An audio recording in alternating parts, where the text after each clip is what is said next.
Hello guys, welcome back to this channel. Guys, इस video में हम लोग बात करेंगे यस बैंक लिमिटेड के बारे में। मैं आप लोगों से कुछ लेटेस्ट अपडेट शेयर करूंगा, लेकिन सबसे पहले आपसे रिक्वेस्ट करूंगा कि अगर आप इस चैनल को फर्स्ट टाइम देख रहे हैं तो सब्सक्राइब करके बेल आइकन को ज़रूर से हिट कर लीजिए ताकि नोटिफिकेशंस आपको मिलती रहें और आप सबसे पहले उसे देख पाएँ।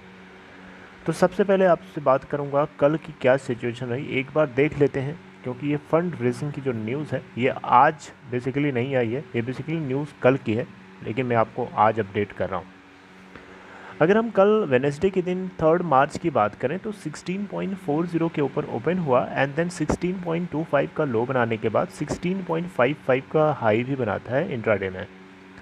अगर हम लोअर प्राइस बैंड की बात करें तो 13.05 का लगा था, अपर प्राइस बैंड 19.55 का लगा था।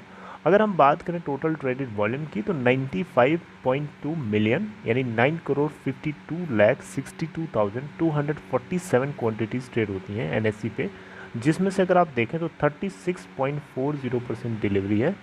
डिलीवरी बहुत अच्छी खासी ली गई है।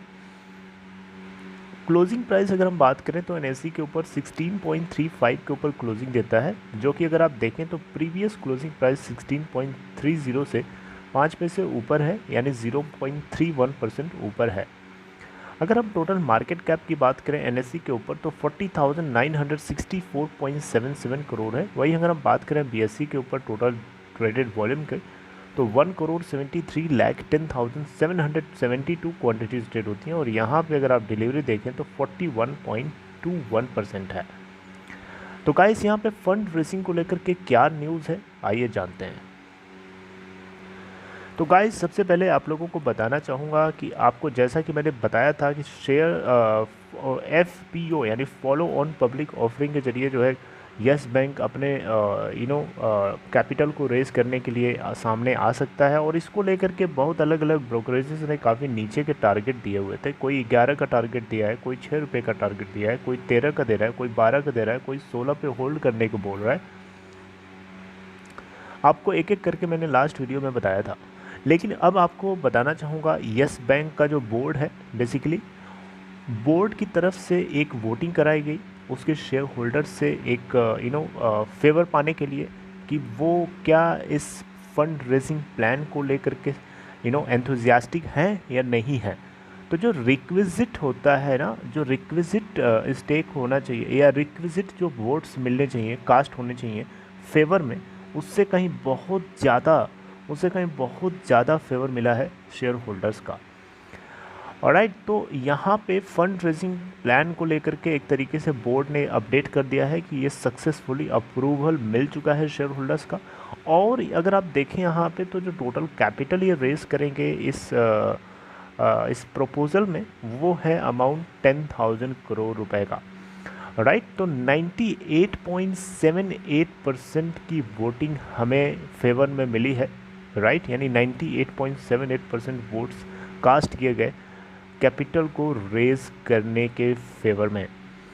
ऑलराइट, तो यहाँ पे अब क्वेश्चन उठता है कि बैंक जो है 98.78% जो इसको वोट्स मिले हैं कैपिटल रेज करने को लेकर के, तो कैपिटल को रेज किस तरीके से करेगा, पहला क्वेश्चन। दूसरा क्वेश्चन उठता है कि कैपिटल रेज करेगा, लेकिन कैपिटल का करेगा क्या। राइट, कैपिटल रेज करेगा लेकिन कैपिटल का क्या करेगा बैंक, कहाँ ज़रूरत है। ठीक है, ये दोनों क्वेश्चंस के आंसर हम लोग आइए जानते हैं एक करके। तो गाइस, सबसे पहले हम जानेंगे कि बैंक कैपिटल क्यों रेज करना चाहता है, इसके पीछे बैंक का क्या इंटेंशन है।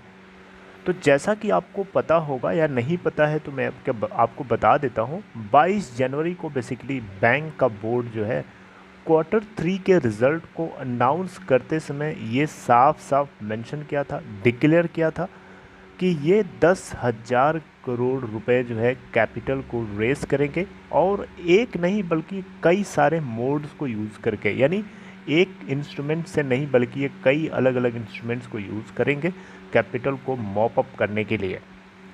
राइट, तो यहाँ पे पोस्टल बैलेट में इन्होंने अपने नोटिस के ज़रिए ये चीज़ एक्सप्लेन किया था, बताया था कि जो कैपिटल रेज प्लान है ये बेसिकली बैंक चाहता है कि अपने कॉमन इक्विटी टीयर 1, यानी जिसको हम शॉर्ट में CET1 बोलते हैं, यानी कॉमन इक्विटी टीयर 1 रेशियो या फिर CET1, या फिर हम इसी को कोर कैपिटल भी बोलते हैं बैंक के लिए, राइट। मतलब किसी बैंक की कोर कैपिटल की बात करी जाए तो आप मान के चलिएगा कि कॉमन इक्विटी टीयर 1 की बात करी जा रही है, ठीक है। एक और होता है कॉमन इक्विटी टीयर 2, राइट। लेकिन कोर कैपिटल जो है CET1, जिसको ये बैंक चाहता है कि वो मजबूत हो जाए और ज़्यादा उसको स्ट्रॉन्ग बनाया जा सके, ठीक है। Are you getting my point? Common equity tier 1 ratio, इसको बैंक स्ट्रेंथन करना चाहता है, मजबूत बनाना चाहता है, ठीक है। और इसी के लिए बैंक बेसिकली इंश्योर करना चाहता है कि इसके पास कैपिटल बफर एक्स्ट्रा होना चाहिए। एक्स्ट्रा मतलब समझ ना, एडक्वेट होना चाहिए, जितनी ज़रूरत है उससे कहीं बहुत ज़्यादा होना चाहिए, ताकि किसी भी तरीके की अनफोर्सिन इम्पैक्ट क्रिएट होता है, यानी कुछ अनएक्सपेक्टेड चीज़ हो जाती है, जैसे कोविड हो गया, ऐसे कुछ और हो जाता है, उस केस में उसको डील करने के लिए बैंक के पास कोर कैपिटल तो होनी चाहिए ना। तो बेसिकली यहाँ पे बैंक का मेन मोटो यही है कि ये अपने CET1 रेशियो को मजबूत करके रखना चाहता है और उसमें कैपिटल बफर रखना चाहता है, ताकि ये अपने अनफोर्सिन इवेंट्स को डील कर सके, राइट। जिसको लेकर के बैंक 10,000 करोड़ रुपए रेस करने के लिए एक्सप्लोर कर रहा है। गाइज, अब दूसरा क्वेश्चन उठता है कि बैंक जो है इस कैपिटल को किस तरीके से रेस करेगा। तो यहाँ पे जो चीज़ मेंशन करी गई है इकोनॉमिक टाइम्स के आर्टिकल में, मैं आपको अपडेट करना चाहूँगा। बैंक का इंटेंशन है कि कैपिटल को ये अलग अलग मोड्स के जरिए रेस करेगा, जिसमें से QIP भी हो सकता है। QIP का मतलब क्वालिफाइड इंस्टीट्यूशनल प्लेसमेंट, यानी ये इंस्टीट्यूशनल मतलब कि बड़े बड़े जो इंस्टीट्यूशंस होते हैं, सेलेक्टिव इंस्टीट्यूशंस होते हैं, उनको बैंक जो है ऑफर करेगा अपने शेयर्स को, ठीक है, कैपिटल को रेस करने के लिए। या फिर इंटरनेशनल मार्केट से इस कैपिटल को रेस कर सकता है ADR और GDRs के रूप में, राइट। अब यहाँ क्वेश्चन उठता है कि ADR और GDR का क्या मतलब है। तो गाइज आपको बताना चाहूँगा, ADR का मतलब है अमेरिकन डिपॉजिटरी रेसिप्ट। इसको कौन इशू करता है? इसको अमेरिकन या US का कोई बैंक हो सकता है जो इशू कर सकता है। वहीं हम GDR की बात करें तो ग्लोबल डिपॉजिटरी रिसिप्ट, जिसको इशू किया जाता है ग्लोबल इंटरनेशनल बैंक के द्वारा, राइट। तो ये दो इंटरनेशनल मार्केट्स के मोड्स को यूज़ कर सकता है कैपिटल को रेस करने के लिए।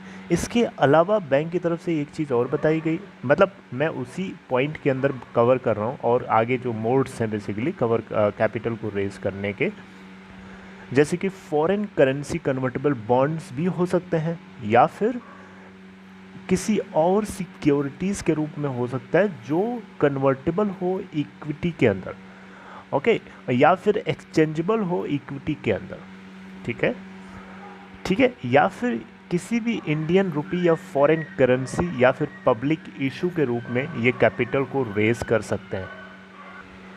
ओके गाइस, सो ये न्यूज़ थी जो आप लोगों को पता होना चाहिए। बैंक के अंदर जो है फंड को रेस किया जा रहा है ताकि बैंक अपने अनफोर्सिन इम्पैक्ट्स को डील करने के लिए पूरी तरीके से तैयार रहे, पहले की सिचुएशन ना हो जैसे पहले हुई थी इस बैंक के साथ। बैंक का मैनेजमेंट अगर अच्छा होगा तो बैंक डेफिनेटली अच्छा होगा।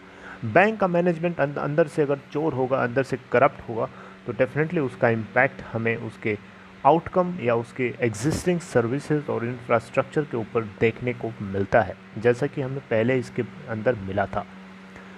तो प्रशांत कुमार की लीडरशिप में बैंक जो है पहले से तो बहुत अच्छा चल रहा है, बहुत अच्छा चल रहा है पहले से। पहले कहाँ था और अब कहाँ है, और धीरे धीरे आने वाले टाइम में ये निफ्टी के इम्पोर्टेंट इंडाइसेस के अंदर शामिल कर लिया जाएगा, ठीक है। Okay, so this was the news which I wanted to share to all of you guys. I hope you liked it. अगर आपको ये कंटेंट अच्छा लगा तो प्लीज़ लाइक करिए, और दोस्तों में शेयर कर सकते हैं तो करिए। और डीमैट ट्रेडिंग अकाउंट अगर आपको ओपन कराना है तो डिस्क्रिप्शन बॉक्स में देखिए आपको एक लिंक मिलेगा, उसे क्लिक करिए और अपस्टॉक में अकाउंट ओपन करा सकते हैं। See you guys next time, till then take care.